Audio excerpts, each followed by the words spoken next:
এ যেন রবীন্দ্রনাথের সেই ছোট গল্পের মতো শেষ হইয়াও হইল না শেষ। আর্জেন্টাইন জাদুকরের জীবনের গল্প শুরু হয়েছিল বার্সেলোনার এই ন্যু ক্যাম্প থেকে। সেদিনের সেই ছবিটা আর আজকের এই ছবি দুইটা রঙিন আর ধূসর হলেও আবেগটা সেই রবীন্দ্রনাথের পুরনো গল্পের মতোই, যেখানে সম্পর্ক শেষ হয়ে গেল থেকে গেছে স্মৃতি, মায়া, ভালোবাসা, যে গল্প শেষ হয়েও শেষ হয় না।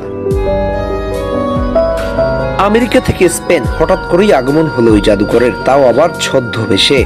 গায়ে জড়ানো জ্যাকেট, মুখে পরা মাস্ক, হুট করে এমন এক যুবকের আবির্ভাব হলো ক্যাম্প নূর গেটের সামনে। তার আবদার ছিল ক্যাম্প নূ ঘুরে দেখবে, কিন্তু সিকিউরিটি গার্ড তাকে ভেতরে প্রবেশ করতে অসম্মতি জানান। আর অমনি আর্জেন্টাইন জাদুকর মুখের মাস্কটা খুলে ফেললেন।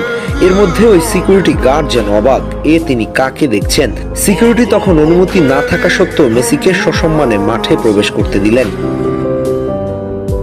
তবে মেসির এই বার্সেলোনা সফর সম্পর্কে কেউই জানতেন না। ক্লাব সভাপতি লাপোর্তাকে মেসি জানাননি।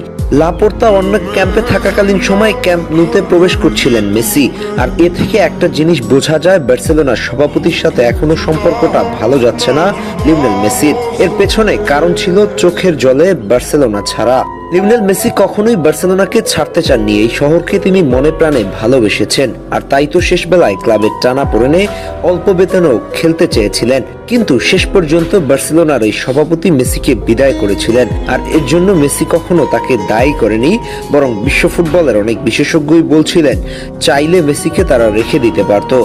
শুধুমাত্র বার্সেলোনার সভাপতির কারণেই মেসিকে বার্সা ছাড়তে হয়েছিল। তবে ভেতরের খবর একমাত্র লিওনেল মেসি জানেন। কিন্তু লাপোর্তার সাথে তার সাথে যে সম্পর্ক সেটা আগের মতো নেই। লিওনেল মেসির এই সফর তার প্রমাণ। তবে লিওনেল মেসির এমন বার্সা সফর বার্সার ভক্তদের হৃদয়ে নতুন করে আশার সঞ্চার করেছে। তারা এখনো বিশ্বাস করে লিওনেল মেসি বার্সায় ফিরে আসবে। অবশ্য লিওনেল মেসি টুইট করেছে ব্যাপারে, আমি বার্সেলোনায় ফিরে আসব, শুধুমাত্র খেলোয়াড় হিসেবে নয়, যে কোনো ভাবে আসব। তার এই কথা প্রমাণ করে মেসির বার্সেলোনা প্রীতি। বার্সেলোনা ফ্যানরা এখনো মনে করে এই ক্যাম্প নু থেকেই বড় করে একটা ট্রিবিউট দেওয়া হবে মেসিকে। তারা তাদের ইতিহাসের সেরা খেলোয়াড়কে মূল্যায়ন করবে। তবে ভবিষ্যৎ অনিশ্চিত।